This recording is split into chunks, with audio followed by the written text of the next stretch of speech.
Il a été grand jusque dans sa manière de s'en aller. Au sommet du jeu, quand personne ne veut le mettre à la porte, une manie pourtant récurrente chez Florentino Pérez. Le président madrilène, qui n'a pas l'habitude de faire des sentiments avec ses vassaux, avait le cœur au bord des yeux au moment de passer la parole à l'entraîneur du meilleur Real Madrid depuis Di Stéfano. Je le laisse vous expliquer une décision qui était inattendue pour moi. C'est un jour très triste pour moi, pour les joueurs, pour tout le monde, a-t-il lâché. L'équipe a besoin d'un autre discours.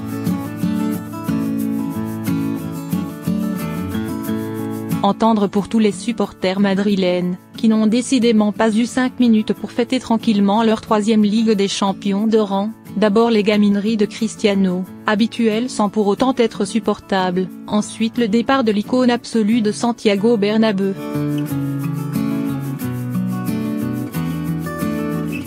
Personne ne l'avait senti venir, et pourtant, c'est oublier les secousses du cœur de l'hiver, quand on demandait à Zidane s'il pensait jouer son poste contre le PSG.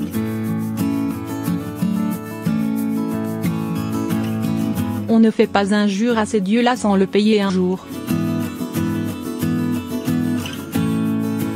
Il y a des moments compliqués dans une saison où je me suis demandé si j'étais la bonne personne à ce poste, explique le double Z. Je n'ai pas oublié les moments difficiles avant de gagner la C1, les sifflets.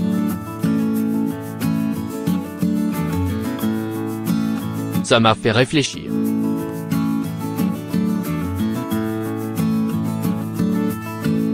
On est surpris quand l'entraîneur français remet le couvert sur cette élimination en coupe à la maison contre le Ganes, une péripétie dans sa saison et dans sa carrière espagnole. Le Zidane joueur n'a pas eu que des succès à Madrid, et on se souvient d'humiliations mémorables sur des terrains de seconde zone qui provoqueraient des pendaisons publiques sur la Plaza Mayor de Madrid aujourd'hui.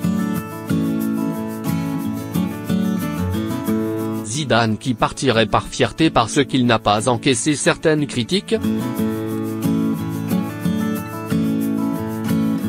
Cela ressemble plutôt à du Mourinho, et l'ancien maître jouet des Bleus a souvent plaisanté des carences tactiques qu'on lui prêtait malgré les trophées qui s'accumulaient pour qu'on se contente de pareilles explications.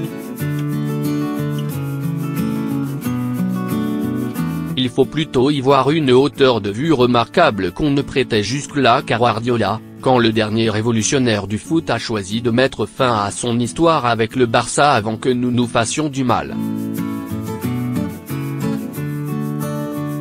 Après 3 ans, c'est ma décision. Les gens peuvent penser autre chose, mais je vois que c'est le moment. Si je ne vois pas clairement qu'on va continuer à gagner, arrive le moment où il faut mieux changer pour ne pas faire une bêtise.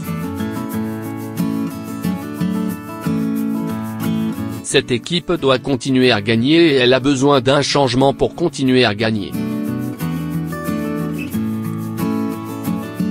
L'équipe a besoin d'un autre discours, d'une autre méthode de travail.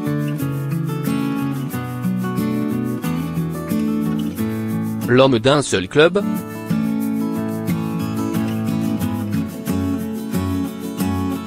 Ce qu'on devine.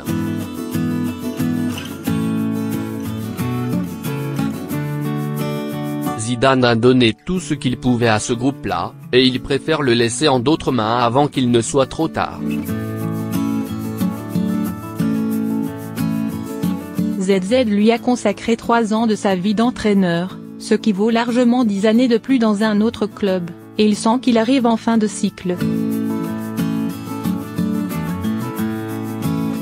La facilité de partir en même temps que Ronaldo, peut-être, ce qui accréditerait l'idée que Zidane n'entraînera pas longtemps? Lui promet qu'il avait déjà eu 2 réunions de planification de la saison prochaine avec son président, et que c'est une partie importante de son travail. No tengo palabra para agradecer todo lo que has hecho por este vestuario, por el Real Madrid y por el madridismo. Ha sido un orgullo y un privilegio tener como entrenador a mi ídolo.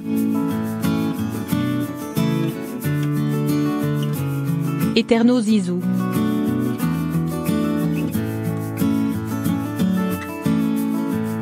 pic.twitter.com/WJK45SMQZ7. Le coach Zidane peut être une comète. Ou alors l'homme d'un seul club et d'une seule sélection, ce qui lui laisse le temps de se reposer entre les deux. On laisse les experts en tacticologie débattre sur les apports de Zidane à l'histoire du jeu.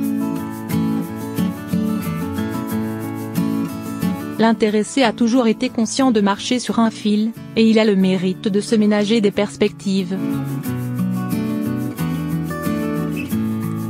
L'équipe de France est sûrement, après Deschamps, leur île de nouveaux jours, quand chacun y retrouvera son compte, surtout lui. En attendant, il faudra faire sans lui. C'est le moment d'être fort.